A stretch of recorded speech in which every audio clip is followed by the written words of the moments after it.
Seringkali, kehancuran rumah tangga tidak dimulai dari masalah besar, tetapi dari hal-hal kecil yang kita abaikan. Tuhan Yesus hari ini mau memulihkan hubungan setiap suami dan istri. Dalam 1 Korintus 7 ayat 3-5, firman Tuhan mengingatkan, "Hendaklah suami memenuhi kewajibannya terhadap istrinya, demikian pula istri terhadap suaminya. Istri tidak berkuasa atas tubuhnya sendiri, tetapi suaminya. Demikian pula suami tidak berkuasa atas tubuhnya sendiri, tetapi istrinya. Janganlah kamu saling menjauhi, kecuali dengan persetujuan bersama untuk sementara waktu, supaya kamu mendapat kesempatan untuk berdoa. Sesudah itu hendaklah kamu kembali hidup bersama-sama, supaya iblis jangan menggodai kamu, karena kamu tidak tahan bertarak." Banyak orang Kristen mungkin berpikir bahwa hubungan intim hanyalah kebutuhan jasmani semata. Namun bagi Tuhan, itu adalah anugerah yang sakral, sebuah tanda kasih, keterbukaan, dan kesatuan yang kudus di dalam pernikahan. Tubuh suami dan istri adalah pemberian satu sama lain. Ketika suami dan istri mulai saling menjauh, bukan karena kesepakatan untuk berdoa atau karena sakit, tetapi karena hati yang dingin, amarah terpendam, atau penolakan yang terus-menerus, disitulah pintu rumah tangga mulai terbuka bagi godaan si jahat. Penolakan yang berkelanjutan bukanlah tanda kekudusan, melainkan sebuah risiko kehancuran.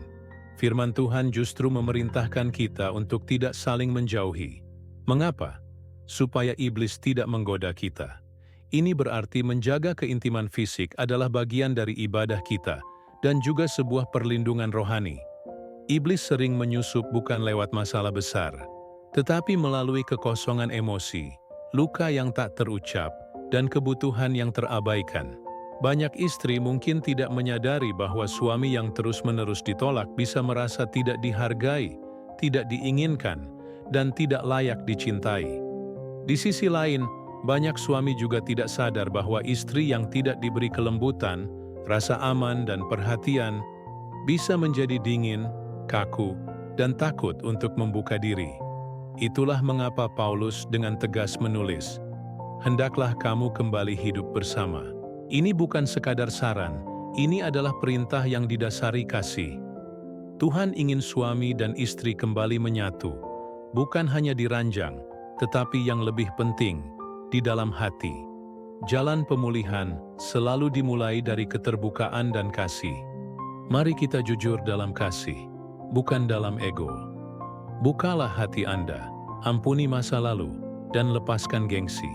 Peluklah pasanganmu, bukan karena hasrat semata, tetapi sebagai bukti kasih yang tulus. Tuhan Yesus peduli pada setiap detail pernikahan Anda. Dia melihat suami yang menangis diam-diam karena penolakan, dan dia merasakan istri yang merasa hampa dan tidak dipedulikan. Ingatlah Efesus 5, "Hai istri, tunduklah kepada suamimu seperti kepada Tuhan. Hai suami, kasihilah istrimu sebagaimana Kristus telah mengasihi jemaat." Mari kita doakan bersama agar Tuhan memulihkan setiap hubungan, agar pernikahan kita menjadi wadah sukacita yang kudus, penuh gairah kasih, dan dijalani dalam takut akan Tuhan. Terima kasih sudah menonton. Jika Anda merasa diberkati, jangan lupa untuk like, share, dan subscribe, agar kita bisa terus bertumbuh bersama dalam firman Tuhan. Tuhan Yesus memberkati.